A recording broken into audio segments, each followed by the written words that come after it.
Halo, Assalamualaikum warahmatullahi wabarakatuh. Perkenalkan, nama saya Nasika Qoribatu Sula. Di sini saya akan menjelaskan sedikit tentang ilmu pendidikan. Apa yang dimaksud pendidikan menurut para ahli?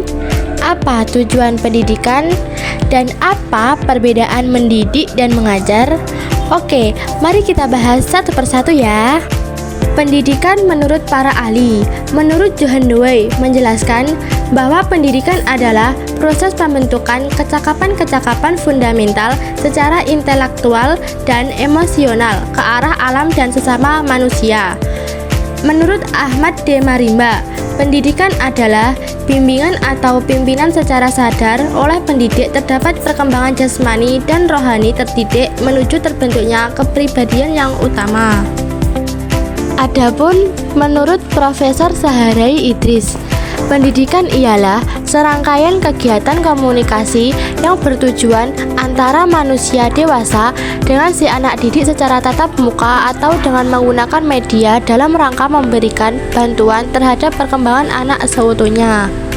Menurut Undang-Undang Nomor 20 Tahun 2003, pendidikan adalah usaha sadar dan terencana untuk mewujudkan suasana belajar dan proses pembelajaran agar peserta didik secara aktif mengembangkan potensi dirinya untuk memiliki kekuatan spiritual keagamaan, pengendalian diri, kepribadian, kecerdasan, akhlak mulia, serta keterampilan yang diperlukan dirinya, masyarakat, bangsa, dan negara.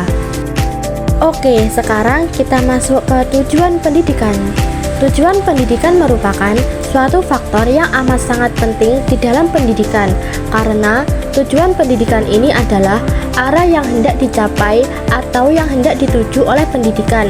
Adapun tujuan pendidikan menurut para ahli, menurut UNESCO, tujuan pendidikan adalah berusaha meningkatkan mutu bangsa. Tidak ada jalan lain selain meningkatkan mutu pendidikan. Berdasarkan Undang-Undang Nomor 2 Tahun 1985 yang berbunyi bahwa tujuan pendidikan yaitu mencerdaskan kehidupan bangsa dan mengembangkan manusia yang seutuhnya, yaitu beriman dan bertakwa kepada Tuhan Yang Maha Esa dan berbudi pekerti luhur, memiliki pengetahuan dan keterampilan, kesehatan jasmani dan rohani, kepribadian yang mantap dan mandiri, serta rasa tanggung jawab kemasyarakatan bangsa. Menurut Maunah menyatakan bahwa tujuan pendidikan adalah perubahan yang diharapkan pada subjek didik setelah mengalami proses pendidikan, baik tingkah laku individu dan kehidupan pribadinya maupun kehidupan masyarakat dari alam sekitar di mana individu hidup. Oke, next. Apa sih perbedaan mengajar dan mendidik? Mengajar adalah suatu usaha guru yang mengatur lingkungannya sehingga terbentuk situasi dan kondisi yang sebaik-baiknya bagi peserta didiknya, sehingga pembelajaran itu bukan hanya dapat berlangsung di ruangan kelas, tetapi dapat pula berlangsung bagi di luar kelas atau di tempat-tempat lain yang memungkinkan siswa tersebut untuk belajar. Dalam mengajar, ada 3 pokok yang harus kita ketahui, yaitu 1. Kuantitatif atau jumlah pengetahuan yang diajarkan. 2. Institusional atau penataan segala kemampuan mengajar sehingga dapat berjalan efisien. 3. Kualitatif atau upaya membentuk memudahkan kegiatan belajar siswa. Sedangkan mendidik adalah memelihara dan memberi latihan, ajaran, tuntunan, pimpinan mengenai akhlak dan kecerdasan pikiran. Mendidik adalah sebuah proses yang membutuhkan waktu. Dalam hal ini, pendidikan merupakan alat sekaligus tempat terjadinya proses itu.